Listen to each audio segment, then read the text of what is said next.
여러분 십자가 목걸이 있으세요? 예, 십자가, 적어도 그리스도인이라면 갖고 있는 것 중에 하나가 십자가 형상의 목걸이나 아니면 십자가 모양의 어떤 그런 장식품이죠. 네, 내가 그리스도인으로서 그래도 그리스도인임을 나타내는 십자가 목걸이 같은 그런 장식품인가, 아니면 고난을 떠올리게 하는 종교적인 어떤 그런 상징물인가, 또는 그래도 신실한 분들은 십자가를 바라보면서 나의 죄를 생각하면서 자신의 죄를 자복하게 하는 그런 은혜의 도구인가. 네, 전에도 이 십자가 이맘때쯤 되면 많이 이렇게 말씀을 전했던 기억이 나는데요. 우리가 이렇게 슬픈 아니면 처참한 십자가에 대한 그런 영상을 보면 여러분 어떤 마음이 드세요? 숙연해지기도 하고, 그리고 예수님 정말 많은 고난을 당했구나 하면서 우리가 감성적으로 이렇게 약간은 우리 마음에 찔림을 받게 되거든요. 정말 십자가를 바라보는 우리에게 하나님은 무엇을 원하실까? 제가 어린 시절에 주님을 만난 다음부터 이맘때가 되면 항상 십자가를 묵상하게 되죠. 그러면서 어릴 때는 정말 많이 눈물이 났던 것 같아요. 왠지 모를 여러 가지 감정 속에서 많이 울었던 것 같고, 어느 순간 30대가 되니까 막 눈물이 억지로 눈물이 나진 않는데 눈물을 안 흘리면 안 될 것 같은 약간 부담도 있고, 너무 죄스럽기도 하고 그런 마음이 들었는데, 정말 우리가 처음 주님을 만난 분들도 계실 거고, 아직 주님을 향해서 알아가려는 사람도 있을 거고, 혹은 오랜 시간 신앙생활 하신 분들도 계실 텐데요. 정말 십자가를 우리가 어떠한 마음으로 대해야 될까에 대해서 오늘 살펴보러 갑니다. 책 제목 중에 이런 제목이 있어요. 십자가가 내게 말을 걸어왔다. 여러분, 십자가가 여러분에게 말을 걸어온 적이 있습니까? 네, 오늘 시간 속에서 정말 십자가가 우리에게 어떤 것들을 말하고 있는지 같이 예수님의 그 십자가 사건을 통해서 보겠습니다.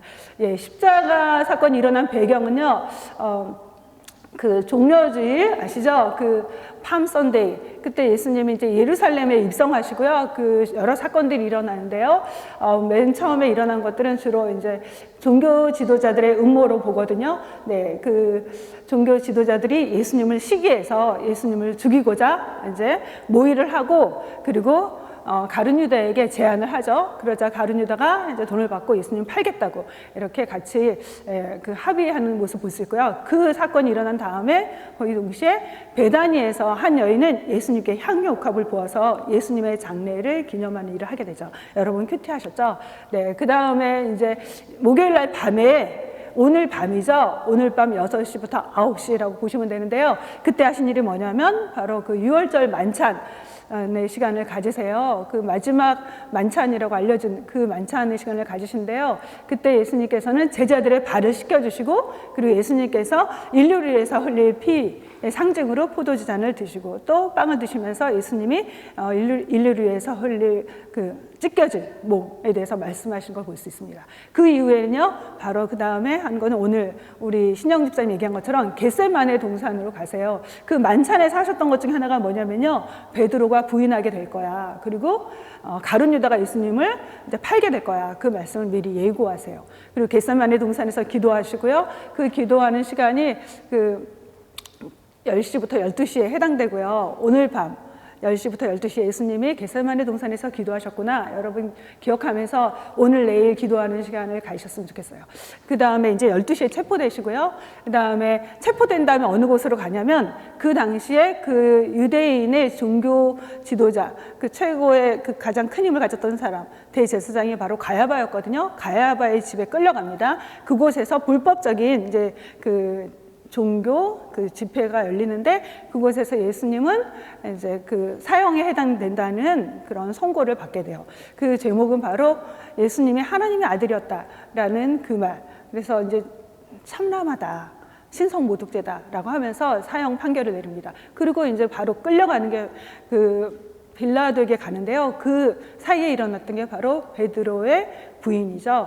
그리고 예수님께서는 빌라도에게 이관되셔서 그다음에 신문을 받고, 그다음에 잠시 다시 헤롯에게 갔다가 다시 돌아와서 재차 신문을 받고 사형 언도를 받게 됩니다. 그날 이런 과정 속에서 예수님이 그 십자가를 지게 되는데요. 네, 금요일 새벽 3시부터 6시에 그렇게 빌라도에게 신문을 받고 사형 언도를 받는 것을 볼 수 있어요.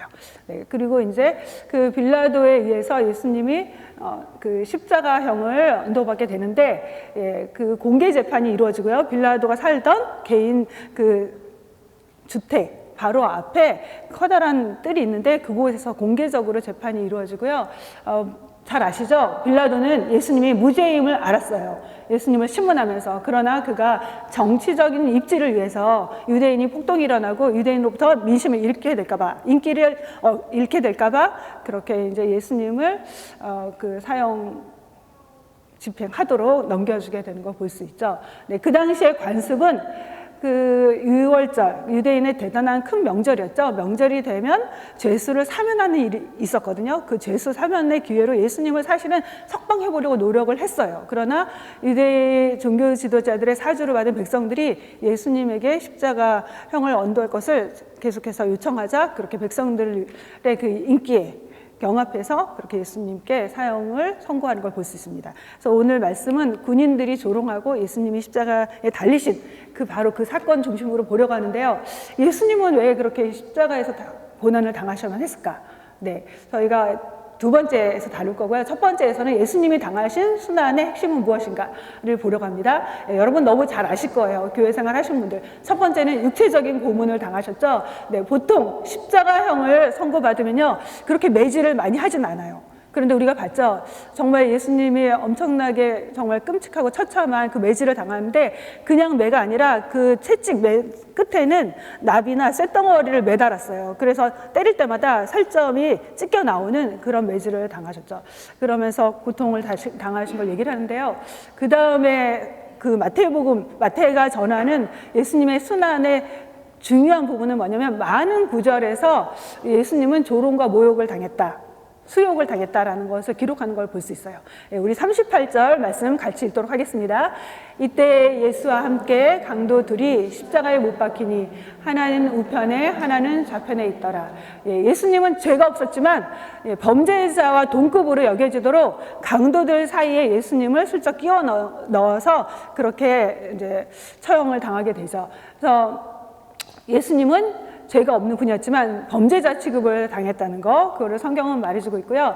그리고 특별히 예수님을 향해서 가해진 그 수치와 모욕이 성경이 말하는 십자가형에서 아주 중요한 예수님이 당하신 고난 중에 하나라고 성경은 말해주고 있어요. 여러분 십자가 잘 아시죠? 여러 번 제가 얘기를 해서 고민을 많이 했는데 다 스킵할까 그러다가 또 처음 듣는 분들이 있어서 십자가형은요, 네, 그 당시에 가장 잔인하고 치욕스러운 그 죄인들을 향해서 가해졌던 형벌이었다는 거. 네, 그 당시에는 로마가 다스릴 때 그 로마의 시민들에게는 주로 이런 형벌을 가하지 않았어요.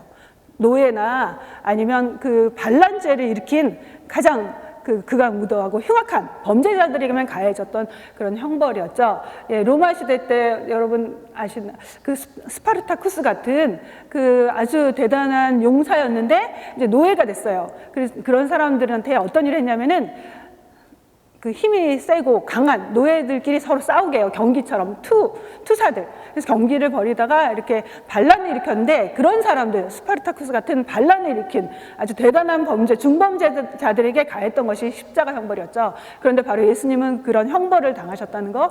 그러면 십자가, 성경이 말하는 십자가의 그 고통, 핵심에는 뭐가 있냐면요, 부끄러움과 수치, 모욕이 있었다는 것을 성경이 지적하는 걸 볼 수 있어요. 부끄러움을 개의치 아니하시고 십자가를 당하셨다라는 말씀을 통해서 알 수 있죠. 네, 그 십자가의 고통, 네, 첫 번째는 육체적인 고통이 있었고 동시에 그런 사회적인 모멸감을 당하는 수치와 모욕이 있었다. 우리가 볼 때 보통 십자가 그 그림이나 그런 데는요, 예수님이 옷을 입으셨나요? 안 입으셨나요? 대부분은 가릴 건 가리고 이렇게 해줬죠. 네, 왜냐면은 너무 보기가 민망하니까. 그러나 십자가 형벌은요, 여기서도 입은 것처럼 나오지만 사실은 실오라기 하나 걸치지 않은 채 벌거벗겨진 채 당했던 형벌로 말하고 있어요. 그래서 예수님이 인간으로서 느낄 수 있는 가장 수치스러운 그 수치를 느끼면서 당한 것이 바로 십자가였다는 거, 그걸 알 수 있죠. 그러면서 예수님이 사람들로부터 받았던 그 조롱의 핵심 내용이 나오는데요. 바로 이 40절 말씀이에요. 같이 읽겠습니다. 내가 만일 하나님의 아들이어든 자기를 구원하고 십자가에서 내려오라. 네, 예수님을 향해서 사람들, 종교 지도자들과 지나가던 사람들, 수많은 사람들이 던졌던 그 조롱의 메시지가 바로 이 내용이었는데요. 이 내용을 살펴보면요. 내가 만일 하나님의 아들이라면 지금 내려와봐. 너가 지금 십자가에서 내려와서 너가 메시아임을 보여줘. 너 병든 자를 고쳤고 귀신을 쫓아냈고 자연계를 다스리는 바람과 바다를 잔잔케 하는 그런 능력을 가지고 있지 않니? 그렇다면 너가 지금 당장이라도 그 십자가에서 뛰어내려서 너의 그 능력으로 메시아임을 보여주라 라는 그런 유혹을 받게 되는 거죠. 네, 이 유혹은요, 사단이 예수님을 향해서 그 광야에서 던졌던 그런 유혹과 거의 같은 내용이라고 볼 수 있죠. 네, 메시아의 능력을 가지다면 메시아의 능력으로 기적을 일으켜서 십자가를 지지 마라. 예, 십자가를 거부하게 만드는 것, 바로 사단이 주는 유혹인 것을 볼 수 있습니다. 예, 사단이 그렇게 예수님 향해서 말하죠. 내가 메시아의 능력을 가지고 지금 당장 배고프다면 하나님의 영광을 위해서, 하나님 나라에서 그 능력을 쓰지 않게 하고 오히려 너의 배고픔을 채우는 돌이 떡덩이가 되게 하라 라는 유혹을 하죠. 또 하나의 유혹은 성전 꼭대기에서 뛰어내려봐. 그러면 하나님이 너를 위해서 천사들을 보내주시지 않겠니? 그러면 너가 순식간에 모든 사람이 보는 앞에서 메시아의 능력을 보여주는 것이 될 거야. 그래서 너는 십자가 지지 않고도 메시아의 힘을 드러낼 수 있어. 그러면서 유혹을 했던 것을 여러분 기억할 거예요. 지금도 그와 같은 유혹을 하는 거죠. 너가 왜 이렇게 고난의 길을 가니? 고난의 길 가지 말고 너가 가진 능력으로 십자가에서 내려옴으로써 많은 사람들에게 인정받는 메시아임을 보여줘라 라는 거죠. 예, 사단이 주는 그 마지막 유혹, 십자가를 거부하게 되는 걸 볼 수 있습니다. 또 다른 유혹, 또 다른 그 하나님의 아들이거든 너를 구원하고 십자가에서 내려오라라는 말에는요, 너가 메시아라면, 너 하나님이 보내신 메시아라면 십자가는 너가 있어야 될 곳이 아니야 라는 그런 도전을 하고 있는 걸 볼 수 있어요. 예, 이거는 바로 유대인들이 가지고 있던 메시아에 대한 기대와 연결이 되는데요. 예, 유대인들은 당시에 어떤 메시아를 기대했냐면요, 무기력하게 범죄자처럼 실패자처럼 죽어가는 십자가를 지는 메시아가 아니라 다윗 왕의 후손으로 오게 된다고, 예, 다윗의 언약을 통해서 그 메시아 언약을 했죠. 그 언약대로 너가 정말 다윗 왕의 후손으로, 다윗 왕의 그 피를 이어받는 그 왕족 출신으로 올 거라면 그 능력을 가지고 지금이라도 당장 우리를 괴롭히고 우리를 억압하고 우리를 속박하고 있는 저 로마 제국을 정복시키고 우리에게 자유를 줘라, 우리를 해방시켜라, 우리가 원하는 평화를 줘라 라는 것들을 백성들은 요구하고 있는 것을 볼 수 있습니다. 네. 메시아가 있어야 될 자리, 십자가의 자리가 아니라고 하면서 사람들은 예수님이 죽어가는 그 순간까지도 받아들이지 못했던 걸 볼 수 있죠. 네. 여러분들은 예수님이 십자가에 달린 모습을 보면서 어떤 생각을 하세요? 우리가 예수님이 십자가의 길을 갔기 때문에 예수님을 따라가는 자들도 십자가를 질 것을 성경은 요구하고 있거든요. 주님, 우리도 십자가 지지 마십시오. 베드로가 예수님이 십자가를 지게 될 것이라고 말씀하니까 어떤 반응을 보입니까? 네, 목사님 어제도 설교하셨죠. 주님, 그리하지 마옵소서. 주님, 십자가 지지 마세요. 고난당하지 마세요. 이런 말 하죠. 예수님을 위하는 것처럼 얘기하지만 사실은 베드로 역시 고난당하는 메시아를 원하지 않았던 거죠.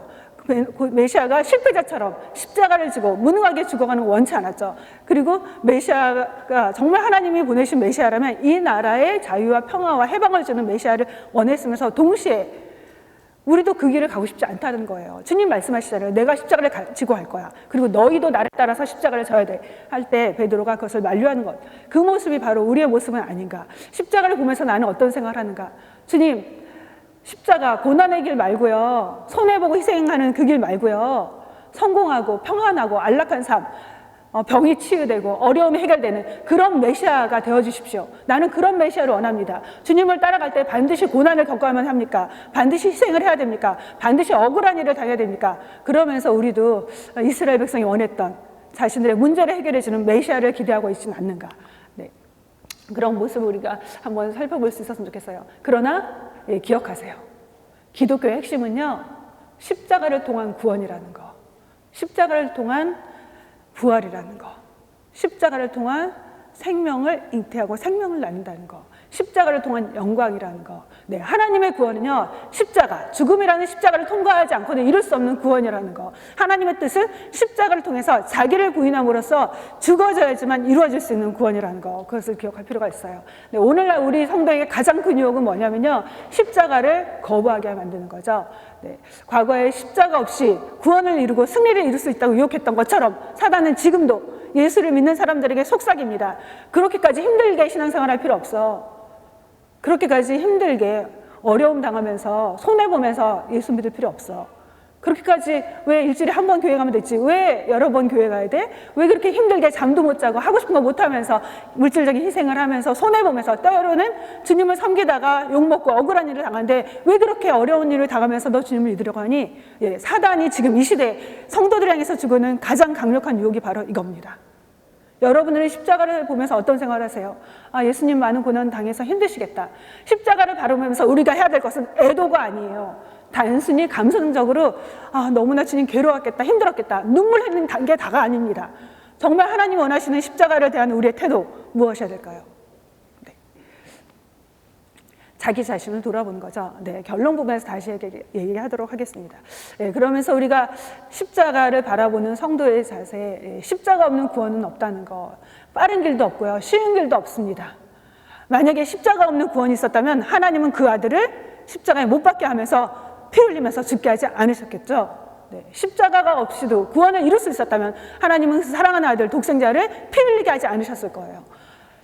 왜 우리가 살면서 우리 정말 오랜 시간 신앙생활 하는데 왜 나를 통해서는 그런 능력이 나타나지 않을까? 왜 나를 통해서는 승리가 경험되지 않을까? 왜 나는 이렇게 무기력하게 신앙생활을 할까? 네, 십자가를 지지 않기 때문이에요. 여러분 곰곰이 생각해 보세요. 나는 지금 십자가를 지면서 살고 있는가? 십자가를 통과하고 있는가?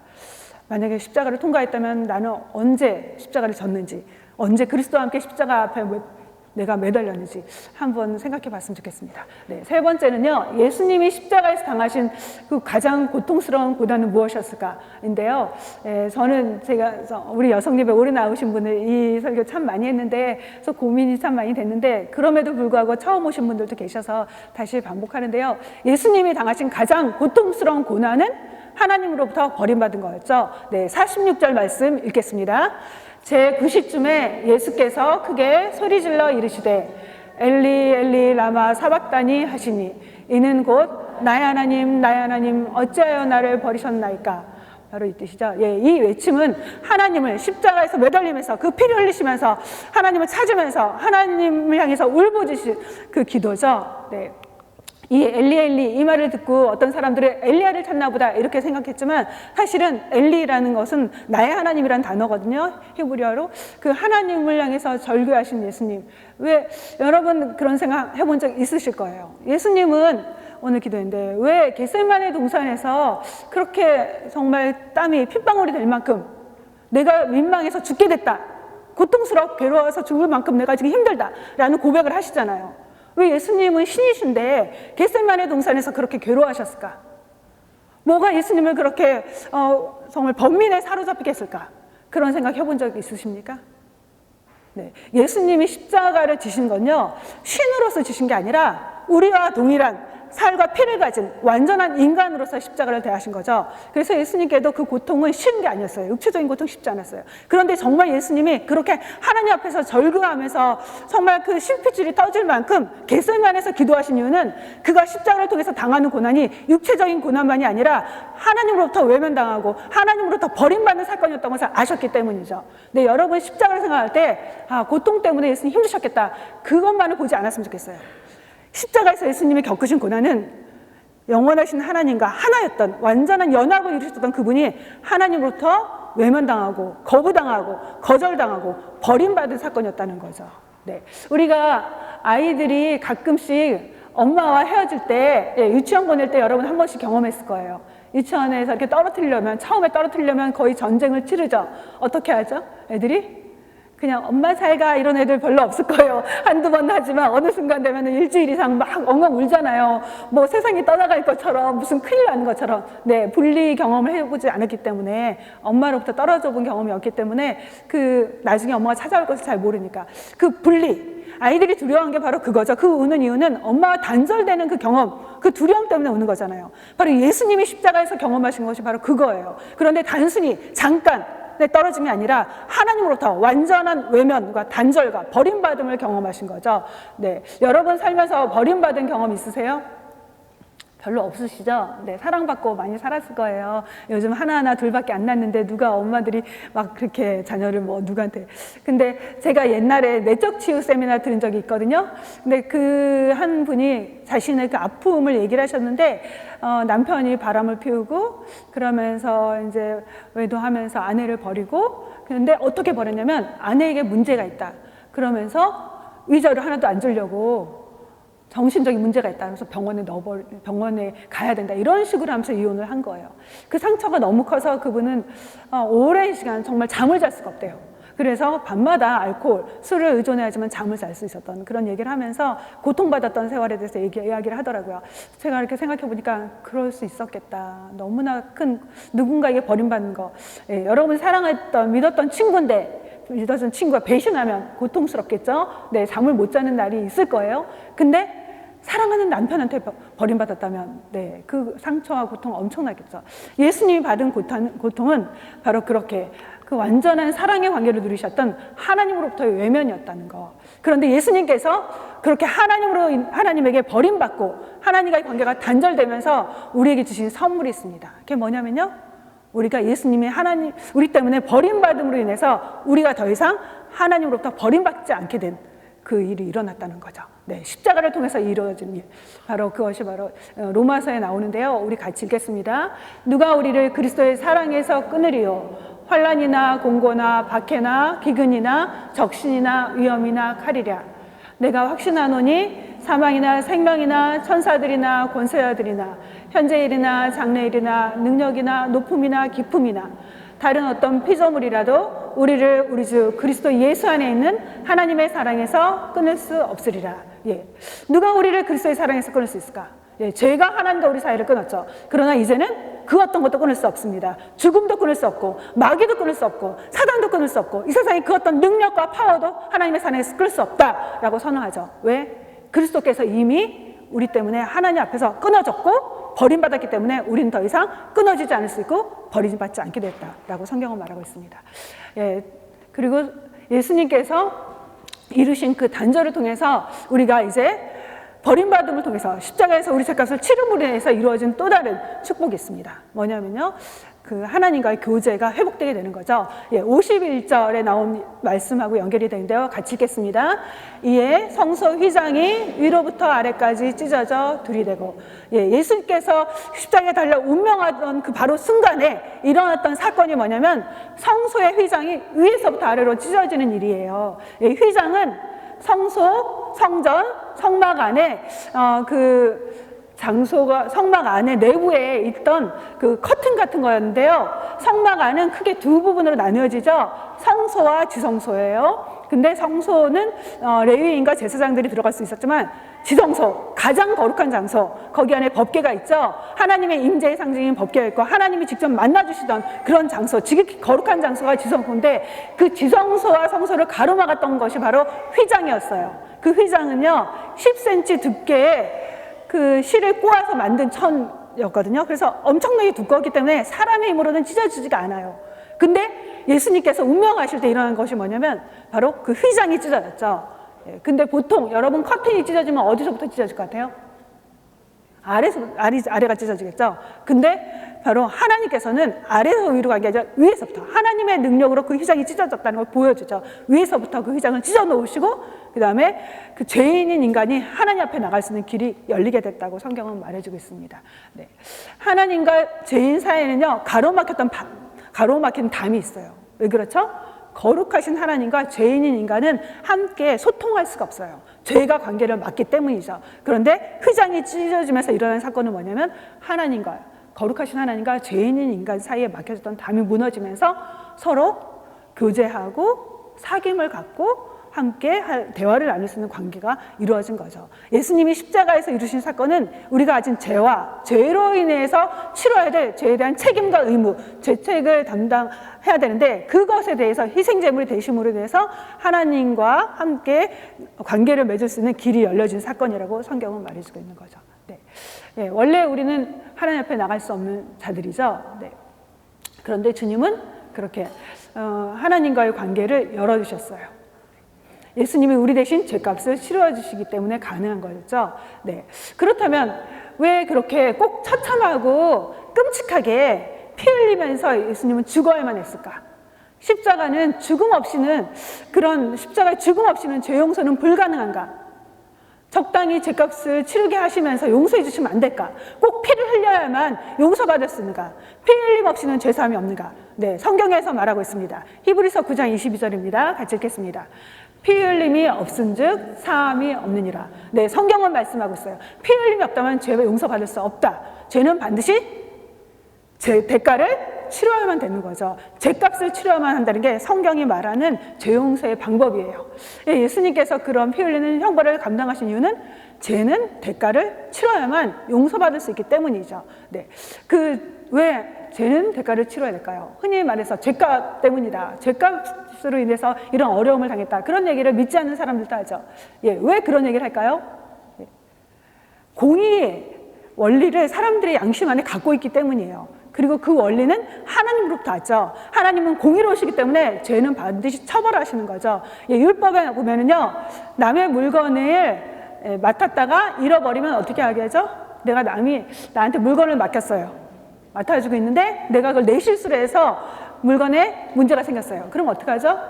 물건을 정확하게 복구해서 돌려주게끔 그렇게 손해를 배상하게끔 말을 하고 있거든요. 성경에 보면은 남의 것을 건드렸어. 그러면 그것에 대해서 배상하게끔 말하고 있거든요. 잘못에 대해서는 반드시 배상을 하게 하는 게 바로 하나님의 공의의 원리예요. 하나님은 죄가 있으면 반드시 처벌하게 하시죠. 왜냐하면 그래야 공의가 세워지니까. 그래서 하나님은 인간이 지은 죄에 대해서 사랑하시기 때문에 그냥 눈을 감아줄 수가 없었어요. 왜냐하면 그분의 공의의 속성 때문이었죠. 그래서 죄는 반드시 벌을 받아야 된다. 어떤 벌? 죄의 삭은 사망이라고 말하고 있어요. 작은 죄라고 해서 하나님은 그 작은 죄를 작게 여기지 않으세요. 아무리 죄가 작아도 그 죄의 값은 사망이라는 형벌을 받아야 되는 게 하나님의 원리였어요. 죄에 대해 처벌해야 되는 하나님의 공의의 속성을 보여주는 구약의 많은 사건들이 있죠. 여러분, 노아 시대에 일어난 심판, 그걸 보면서 어떤 생각을 하세요? 하나님이 이렇게 아름답게 세상을 만드시고 창조하셨는데, 그리고 사람들도 하나님의 모습을 닮은 형상대로 만드셨는데 왜 그렇게 다 싹쓸이 하셔야만 했을까? 전 지구 차원에서 물 심판이라고 말을 하는데 왜 하나님 정말 아까울 텐데 세상을 그렇게 심판하셔야만 했을까? 그런 생각 안 해보셨어요? 하나님은 공의로우시기 때문에 죄에 대해서는 눈 감아 볼 수 없었다는 거죠. 죄는 반드시 처벌하는 게 바로 하나님의 공의다라는 걸 보여주고 있죠. 예, 소돔과 고모라의 멸망을 통해서도 성경은 말해주고 있죠. 범죄한 인간을 처벌하는 게 공의다. 그리고 하나님은 사랑이실 뿐만 아니라 공의로우신 분이기 때문에 죄에 대해서 심판의 매를 드신 거다라는 것을 보여주고 있죠. 네. 동시에 하나님은 사랑이시기 때문에 죄인을 용서하고 싶어 하시죠. 하나님의 도덕적인 그 대표적인 속성이 뭐냐면 공의와 사랑이죠. 그 성경에 보면 원어로 하나님의 사랑과 자비, 인자, 궁율 이란 단어가 구약에 많이 나오는데요. 하나님은 자신을 설명할 때 어떻게 설명하시냐면 구약에서 여호와로다 여호와로다 자비로우시고 은혜로우시고 인자와 궁유를 베푸신 하나님, 그렇게 설명하잖아요. 거기에 나온 단어가 바로 헤세드라는 단어예요. 그거를 신약에서는 그 단어를 어떻게 그 그리스어로 번역했냐면 아가페라는 단어로 번역을 한 거죠. 사랑과 자비의 하나님으로 하나님은 자신을 드러낸 거 볼 수 있어요. 그래서 하나님은 사랑과 자비로 무엇을 하시냐면 용서하시는 거죠. 비록 죄를 지었지만 하나님은 사랑의 속성을 갖고 있기 때문에 용서하고 싶어 하시는 거죠. 방황하는 자녀들이지만 죄를 지었지만 하나님 향해서 정말 거역하고 반역하는 죄인이지만 하나님은 용서하시는 그 사랑이 있기 때문에 끊임없이 포기하지 않고 손을 내미시는 거죠. 구약의 사건들은 그것들을 보여주고 있어요. 네, 저는 목사님 설교하신 그 내용 중에서 이 여인 정말 7 귀신이 들려서 예, 정말 온 거리를 헤매고 다니면서 마치 어둠의 늪에 빠져서 자기도 자신을 통제하지 못하고 조절하지 못하는 불쌍한 여인, 그 누구도 어떻게 도와줄 수 없었던 정말 그 저주받은 인생, 사단에게 매여서 인간의 존엄성과 받은 그런 인간성이 파괴된 그 여인, 노예처럼 사단에게 끌려다녔던 귀신 들린 그 여인, 아무도 어떻게 해줄 수 없었던 그 여인을 찾아오신 예수님, 그게 바로 하나님의 사랑이죠. 하나님은 그런 마음으로 죄 가운데서 사단에 매여서 고통받는 자들을 돌아보시고 고쳐주기 원하시는 분이죠. 바로 예수님이 이 땅에 오셔서 그렇게 귀신들을 축출하시고 그 다음에 귀신으로부터 그 영혼을 회복시키는 일을 하셨습니다. 범죄한 인간을 향한 하나님의 사랑이 가장 대표적으로 나타나는 게 바로 호세아서예요. 호세아서의 내용이 뭐죠? 아내를 음탕한 여인, 기생 같은 몸을 팔아 살던 여인을 데려와서 아내로 삼았죠. 그런데 그 여인은 어떻게 해요?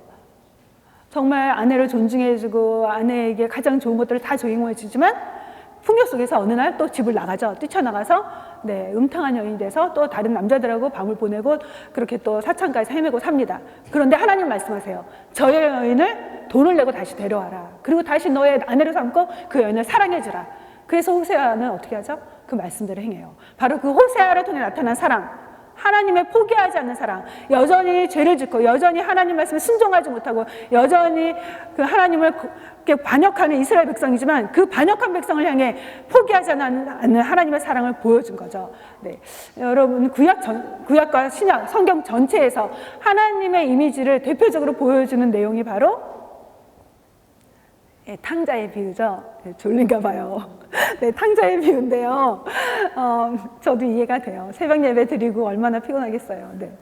탕자의 비유인데, 탕자 너무 잘 아시잖아요. 우리가 중고등학교 때 가장 많은 연극을 했던 내용이 탕자죠. 저희 남편 학교가 기독교 학교인데 거기서 성극을 이렇게 대회를 한대요. 하면은 제일 많이 나오는 내용이 이거래요. 그러면 애들이 너무나 기똥차게 흉내를 잘 낸대요. 술 마시고 헤매고 춤추는 거 정말 너무나 즐겁게 한대요. 근데 그 탕자 역은요, 그 학교에서 제일 조금 이렇게 좀 그런 애들 있잖아요. 그런 애들을 시킨대요. 근데 그런 애들이 마지막에 아버지의 품에 안기면서 막 울면서 하는 연기를 할 때는 진짜 감동이 온대요. 그러면서 저 친구가 정말 저렇게 됐으면 하는 그런 마음을 갖게 된다는 얘기를 들었거든요. 근데요, 탕자의 비유의 주인공이 누군지 아세요? 그 둘째 아들, 아버지의 재산을 가지고 그 아버지 떠나서 마음대로 먹고 즐기고 살았던, 그래서 재산을 다 탕진하고 그래서 먹고 살 길이 없어서 돼지 열매를 치던 그런 페류나 아들이 아니에요. 탕자의 비유의 주인공은 하나님이죠. 하나님 아버지. 아버지가 바로 하나님을 보여주는 거죠. 비록 아버지에 있어서는 선 못할 짓을 한 그런 아들이지만, 그래서 가지 말아야 될 곳에 가서 인생을 허비하고 낭비하고 잘못된 삶을 살았지만, 그러나 그 아들을 포기하지 않는 아버지의 마음, 그 아들이 찾아오기만을 기다리면서 문 열어놓고 날마다 밤을 보내는 그 아버지, 그리고 저 멀리서 주저주저 하면서 망설이는 그 아들을 알아보고 달려가서 그 아들을 안고 입 맞추고 사랑으로 끌어안는 그 아버지, 그리고 그 아들을 위해서 정말 소를 잡고 잔치를 벌이고 금가락지를 끼워주는, 존귀하게 세워주는 그 아버지, 그 아버지가 바로 하나님 아버지죠.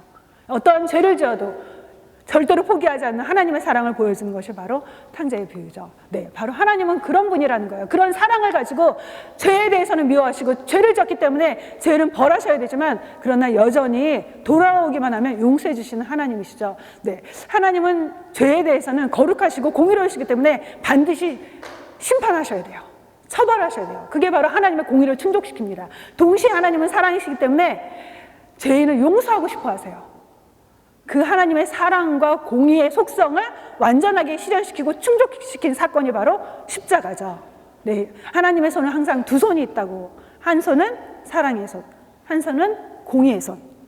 마치 우리가 자녀들이 잘못하면 어떡하죠? 여러분 아이가 나쁜 친구랑 어울려서 가지 말아야 할 곳에 가고, 정말 어린데 막 이렇게 어울려서, 요즘 막 그렇잖아요. 알코올이며 뭐 담배도 피고 10대 때 담배 다 한다고 한국의 사람들 그런 얘기 들으면 너무 참 그렇고, 야동을 다 중학교 때 초등학교 때 봤다고 지영 집사님 남편이 그런 얘기를 해줬다고 제가 들었는데 초등학교 때 야동 다 돌았어 그런 얘기를 들었는데, 중학교 때 오케이, 요즘은 초등학교 때 한다는 얘기도 들었는데, 네. 그런데 야동하는 걸 들켰다. 여러분 어떻게 하시겠어요? 그럴 수도 있지 뭐. 그렇게 하고 넘어가겠어요? 한 번 들킬 때 오케이, 봐줘야지. 근데 자주 들키면 여러분 어떻게 하겠어요? 아유, 그래도 괜찮아. 그래도 괜찮을 거야 하면서 넘어가겠어요? 아니면 여러분이 조금 소리가 커질까요? 네. 사랑한다고 해서 그냥 놔두는 게 사랑일까요? 여러분이 정말 저희가 많이 느끼잖아요. 여러분 대학교 내는데 아들, 딸 어느 날 부시에 갔는데 애가 마약을 하는 걸 한 장을 덮쳤어요. 여러분 그러면 괜찮아질 거야. 한때 그러고 말 거야. 그러면서 돌아오겠습니까? 그게 사랑하는 엄마입니까? 그게 아니잖아요. 사랑하는 자녀라면 사랑하기 때문에 잘못된 길을 갈 때 매를 드는 게 진짜 사랑이죠. 그렇죠? 하나님도 사랑하기 때문에 그래서 하나님의 자녀들이 죄 가운데 죄를 짓고 있을 때 사랑에 매를 드십니다. 공에 매를 드세요. 그러나 그 매를 든다면 어떻게 하죠? 밤새도록 그 애가 매 맞은 자리 쓰다듬으면서 어루만지면서 가슴 아파하잖아요. 그렇죠? 하나님은 그런 분이세요. 매를 든 다음에 하나님께서 아 그래 쌤통이다 그렇게 하는 분이 아니세요. 하나님 가슴 아파하면서 돌아오기를 간절히 원하는 마음으로 쓰다듬으면서 제발 마음이 돌아오기를 간절히 원하면서 하나님께서 기다리시는 거죠. 네, 하나님은 바로 십자가를 통해서 그 일을 이루신 거예요. 죄에 대해서 처벌하셨지만 죄인을 향한 사랑으로 하나님은 끌어안아 주셨죠. 그 죄값이 누구를 통해서 치러졌기 때문이냐면 예수님을 통해서 치러졌기 때문이죠. 네, 십자가에서 예수님께서 하신 말씀 다 이루었다. 그 말은요, 잘 아시죠? 상업적인 용어예요. 값이 지불됐다. 완불됐다. 모든 것이 페이오프 다 끝났다라는 뜻이거든요. 인간의 죄값을 다 치렀다는 뜻이죠. 예, 십자가에서 예수님은 인간의 죄에 대한 모든 공의로운 형벌을 다 당하시면서 동시에 하나님의 사랑을 받을 수 있게 해주셨던 그런 사건이라는 거. 그게 바로 하나님의 십자가가 하나님의 지혜와 능력이라고 말하는 이유죠. 예, 유대인들은 십자가에서 죽어가는 예수를 너무나 무기력한 예수라고 봤죠. 그리고 헬라인들은 어리석은 자들이 지는 십자가다라고 봤어요. 그러나 하나님은 바로 그 십자가를 통해서 하나님의 구원의 역사를 이루셨죠. 네, 하나님의 공의성에 나타나는 십자가의 사랑. 네, 로마서 5장 8절에 나오는데요. 같이 읽겠습니다. 우리가 아직 죄인 되었을 때 그리스도께서 우리를 위하여 죽으심으로 하나님께서 우리에 대한 자기의 사랑을 확증하셨느니라. 네, 마지막으로 십자가를 통해서 이루신 일은 뭐냐면요. 네, 우리에게 자유와 해방을 주신 거죠. 네, 구약의 십자가는요, 어느 날 그저 종교 지도자들에 의해서 일어난 사건이 아니었어요. 구약에서 예언된 예언의 성취고 하나님이 약속하신 언약의 성취 사건으로 말하고 있습니다. 네, 하나님께서 최초의 인간 아담이 죄를 지었을 때 죄를 짓고 나서 하신 말씀이 뭐냐면요. 뭐였죠? 창세기 3장에 나오는 여자의 후손이 올 거고 여자의 후손을 통해서 뱀의 머리를 치게 할 거고 그리고 뱀의 후손은 그 여자의 후손의 발꿈치를 상하게 할 거다라는 말씀을 해주세요. 네, 그 말씀은 뭐냐면요. 흔히 말해서 원시복음이라고 원복음이라고 하거든요. 최초의 복음이라고 말을 해요. 뭐냐면 여자의 후손으로 메시아가 와서 사단의 머리를 치는 것. 십자가를 통해서 사단의 머리를 치고 사단의 모든 것들을 정복하고 예수님께서 사단의 일을 멸하고 승리하실 것을 말씀하시고요. 동시에 십자가는 예수님께 사단이 가한 그런 고통의 순간이라는 것을 말해주고 있거든요. 핵심은 뭐냐면 메시아가 오면 마귀의 일을 멸하고 십자가로 승리를 이룰 것을 말씀해 주는 거예요. 그래서 사단에 매어있고 죄 가운데 매어있고 죽음에 매어있는 인생들에게 참 자유와 해방을 주실 분이 바로 메시아다라는 것을 우리에게 보여주는 말씀이거든요. 예수님은 과연 이 땅에 오셔서 죄 가운데 매어있는 인생들, 하나님 없이 어둠에 매어있는 인생들, 사단의 노예처럼 끌려다니며 살고 있는 인생들에게 십자가의 죽음을 통해서 자유를 주셨어요. 십자가 사건은 죄로부터의 용서뿐만 아니라 우리를 끊임없이 공격하고 있는 어둠의 권세로부터 우리를 자유케 하는 사건이고 동시에 우리에게 언제가 임할 영원한 형벌과 죽음에서 우리를 건져주는 사건이다라고 성경은 말해주고 있는 거죠. 네. 그래서 성경은 말씀하십니다. 십자가 사건은 죄와 사망을 정복하기 위해서 겪으신 과정이고 우리에게 죄로부터의 자유, 죽음에서 영원한 형벌로부터의 자유, 더 나아가 사단의 결박에서 풀어지는 사건이다라고 말한 걸 볼 수 있습니다. 네, 결론인데요.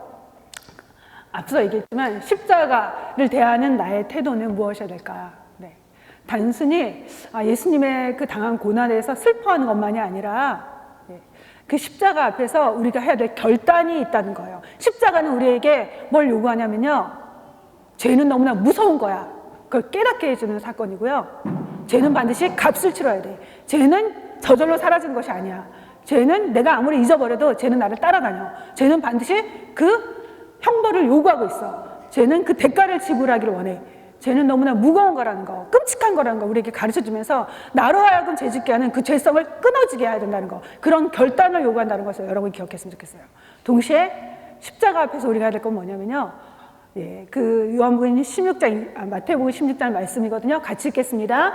누구든지 나를 따라오려거든 자기를 부인하고 자기 십자가를 지고 나를 따를 것이니라. 십자가 앞에서 우리가 해야 될 결단은 나를 부인하는 것, 그리고 주님을 따르기 위해서 십자가를 져야 된다는 결단하는 것, 그것을 요구하고 있습니다. 자주 제가 얘기했는데요, 십자가를 대하는 많은 사람들이 있었어요. 십자가 앞에 있던 많은 부류의 사람들이 있었죠. 예수님의 옷을 제비 뽑았던, 그리고 예수님을 못 박았던 군병들이 있었고요. 또 조롱하게 멸시했던 사람들이 있었어요. 또 예수님을 시기해서 그렇게 예수님을 죽게 만들었던, 사형 선고를 했던 종교 지도자들이 있었고요. 또 불의에 타협했던 총독 빌라도가 있었습니다. 여러분은 이들 중에 어떤 사람에 해당되는 것 같으세요? 정말 우리가 어떤 모습이 되어야 될 것인가? 저는 그 생각이 있어요. 첫 번째, 십자가 앞에서 우리가 해야 될 건 십자가 앞에 무릎 꿇는 일이죠. 그 십자가 처형을 집행했던 사람, 로마의 백부장이죠. 그는 정말 많은 사형수가 죽어가는 모습을 지켜본 사람이었을 거예요. 많은 죄수들이 십자가형을 당하면서 죽어가는 그 현장에서 그 일을 집행했던 사람이었죠. 근데 그가, 로마인이었던 그가, 예수가 어떤 분인지 잘 몰랐던 그가 예수의 십자가 앞에서 그런 고백을 합니다. 그는 진실로 하나님의 아들이었다 라는 고백을 하죠. 어떻게 그런 고백을 할 수 있었을까요? 예수님의 죽음의 그 현장을 목격하면서 그는 깨달았죠. 이분은 죄가 없는 분이구나. 이분은 보통 죄인과는 달라. 예수님의 죽어가시는 그 피 흘리시는 그 장면에서 보여주는 범상치 않은 거룩한 모습을 바라보면서 그는 정말 하나님의 아들이었어 라는 고백을 하면서 예수의 이름 앞에 무릎을 꿇게 되는 걸 볼 수 있죠. 우리가 십자가를 대하면서 해야 될 첫 번째 일은 십자가 앞에 무릎 꿇는 거예요. 여러분 살면서 십자가 앞에 무릎 꿇어본 적 있습니까? 예수님이 정말 하나님의 아들이다. 그분이 온 세상을 통치하시는 그 하나님이 보내신 유일한 구원자다라고 고백하면서 그 이름 앞에 내 삶을 맡깁니다. 나의 유일한 구원자 대신 주님께 내 삶을 드립니다 하면서 그런 고백을 해보셨나요? 하나님은 여러분에게 그런 고백을 원하십니다. 그리고 그런 고백을 가진 자들에게 요구하세요. 이제는 너도 십자가를 져야 돼. 주님을 따라가기 위해서는 피할 수 없어. 다른 길은 없어 하면서 우리에게 십자가 질 것을 요구하고 계세요.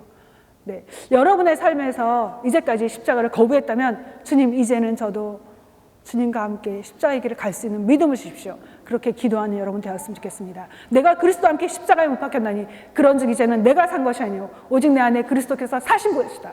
그건 고백을 하면서 믿음으로 승리하는 여러분이 되시길 주님의 이름으로 축복합니다. 기도하겠습니다.